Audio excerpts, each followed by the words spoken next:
Hindi reforma, kundi reorganization ang kailangang bigyang pansin ngayon sa Philippine National Police. Ayon kay PNP Chief General Romel Francisco Marbil, hindi na sapat ang reforma sa PNP para maresolbang matagal ng problemang panloob ng PNP.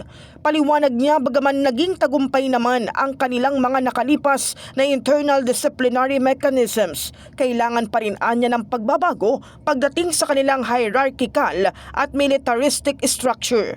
Naniniwala ang hepe ng PNP na dapat nang maamyendahan ang DILG Act of 1990 para magkaroon ng transition ng PNP sa civilian-centric police force. Sa pamamagitan anya ng flatter structure, mas mapapalakas ang local accountability at mas titibay ang relasyon ng mga pulis sa mga komunidad.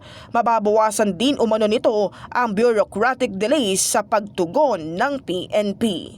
In the heart of changing lives, ito si Brigada Kath Austria ng 105.1 Brigada News FM Manila, the Music and News Authority.